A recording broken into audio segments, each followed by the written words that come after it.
met in the 6th grade when I moved to a new school. She was my next door neighbor, and we walked the same route home from school every day. It was a small town. There was only one 6th grade class, which we were both in. So naturally, as the year went on, we started talking on the way home from school, and we became good friends. Being next door neighbors and best friends was like any kid's dream. We hung out every single day, and we were basically like siblings, with one of us sleeping and eating at the other's house basically every night. And we always worked the same jobs. We were together 24/7 all through school until graduation and on. This sort of scenario only works until you guys have a fight.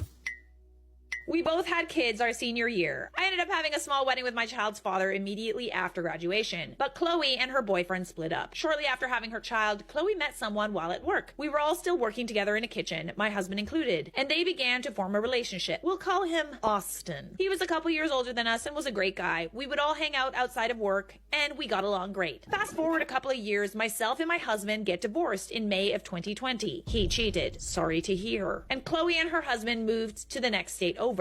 We were in the Midwest, so long drives aren't super uncommon, but the time we spent together still obviously decreased significantly. We would talk a few times a week about everything going on in our lives. My husband and I had another child before the divorce, so I was a single mom of 2. And Chloe and her boyfriend had another 2 children together, and were now parents of 3 when they got engaged. Chloe planned a bachelorette party to Nashville in November of 2021. I woke up to my bedroom being on fire in the middle of the night, August 8th, 2021. Oh my gosh, that is terrifying. I was able to get myself, my 2 children, our dog, and our 3 cats outside while the fire grew, but was unable to save a single one of our belongings. That is horrific. I'm mortified for you, my dear. Not even my phone. I was left in nothing but a pair of sweatpants, no shoes, and both my children were in a diaper. I can't even imagine. Tell me your friend, your bestie, was there to help? I had many pressing calls to make and things to handle after recovering from the shock of losing everything in the following days. One of which was to call Chloe and inform her that unfortunately I wouldn't be able to make it to the bachelorette party or contribute my portion for the cost of the trip, which is around $800, not including food and drinks. It was a weekend trip with each person paying a portion of the Airbnb and excursions and covering Chloe's costs. And also that my bridesmaid's dress that I had paid for, she picked it, was lost in the fire as well. That definitely sucks, but I think circumstances like this, people should be far more concerned about your well-being than they are about themselves and their wedding and their bachelorette trips. I was supposed to be the maid of honor, and Chloe had been my maid of honor in my wedding as well. When I told her, she immediately got pissed. There it is. I knew it! And started being short with me on the phone. Wow, instead of being understanding about you literally losing everything in one night, I told her I could buy another cheaper dress but couldn't afford to replace the one I had already bought as it was around $300. I'm sorry, but in this scenario, I, the bride, would do anything possible to accommodate my friend. She doesn't have to go out and buy a dress. I'd either buy her one or she could wear one that she already has. It's like, I just want her to be there, you know, if she could even be there to begin with. I also offered to rent a pantsuit type of outfit and get her preferred colored shirt, tie, vest. I gave her options. She instead said she no longer wanted me to be in the wedding party, that she was always tired of being there for me, and I have too much drama. So much drama you have brought upon yourself. It is entirely your fault your house caught fire and left you with nothing. It felt like a huge slap in the face, but I was still invited to the wedding. I decided to go because I didn't want to ruin her day or bring any more drama, but that was definitely the wrong choice. I went with the pantsuit option with no jacket. It was a very casual wedding. So I wore slacks and a nice pink shirt that was similar to the original color of my dress and had lacy white detailing. I sat in an upper balcony area. There were probably 15 to 20 extended family members up there overlooking the whole wedding. And I tried to smile through speeches and proceedings that I felt I should have been a part of, but ended up becoming pretty overcome with emotion. I didn't want to cry in the wedding and decided to step quietly out the back door and walk around the venue. It was a beautiful ranch property with trails, horses, ponds, etc., and waited out for pictures and the reception. After a while, I saw a few guests coming out and walked up to find other wedding party members and the bride for pictures. I found them talking with Chloe, offering her congratulations, you look beautiful, blah, blah, blah, blah, blah. I started walking with them while smiling and conversing over to the area where all the pictures are going to be taken during the reception when I'm tapped on the arm by the photographer. Let me guess, she didn't want you in the pictures. She pulls me to the side and informs me that the bride has asked I not be included in any of the photos. My goodness. After putting my own emotions to the side for the entire day, and really for months leading up to the wedding because of Chloe's mistreatment toward me, when I've been family to her for almost half our lives, I'd had enough. I turned to Chloe and honestly yelled a little bit that it was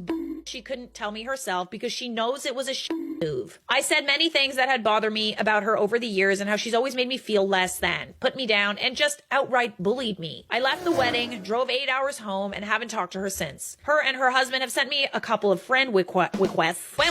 I deleted and blocked them both because I simply don't want her in my life, but I always just ignore them. I think about her quite frequently. It feels like I lost a sibling or someone important to me died. Would you try and repair the relationship? No. Listen, a wedding is super, super important. Like, everybody has their own lives and things going on, and bad things happen. I am surprised that a friend can go through something as traumatic as losing everything she has in a fire, and the only thing that the bride is worried about is having to pay the extra cost of the bachelorette and the loss of the bridesmaid dress. I don't understand how she wasn't more accommodating to you. The fact that she did anything other than offer you help in this scenario, let alone try to make you feel even worse about what happened, that's not a friend. I don't care if she's getting married. All right, let's look at the comments. Should you repair the friendship? Not at all. Chloe was a horrible friend to you. Did she even ask if you and your kids were okay, or did she immediately focus on how your fire affected her? It doesn't really say, and OP hasn't really responded in these comments, but I'm curious to know if she cared at all about your situation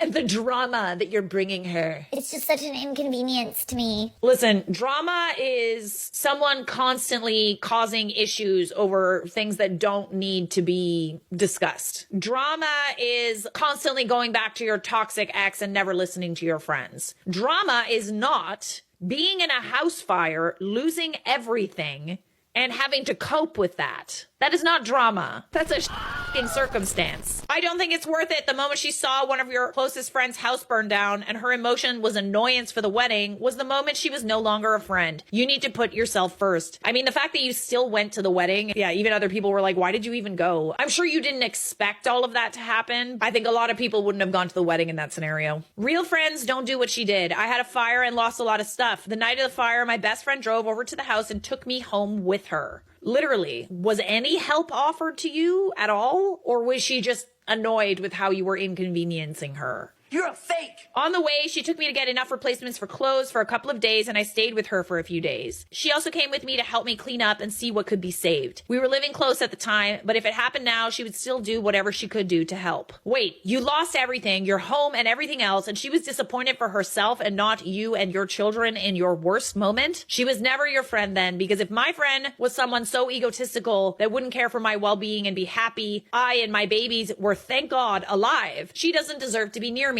Literally, you could have died. Your children could have died. But I guess maybe that was just drama for her. So much drama. Protect your peace. No, I'm a big fan of protecting my peace, but like not if like my friend genuinely needs help and something horrible has happened to them. Good for you for deleting her existence from everywhere. It feels awful for you because you were with her, because you really cared, but she didn't care for you. She cared for herself. She will understand now that she lost so much more than just a friend. I know this wasn't an Am I the A-hole, but you're definitely not the A-hole. Can't lose a friend, you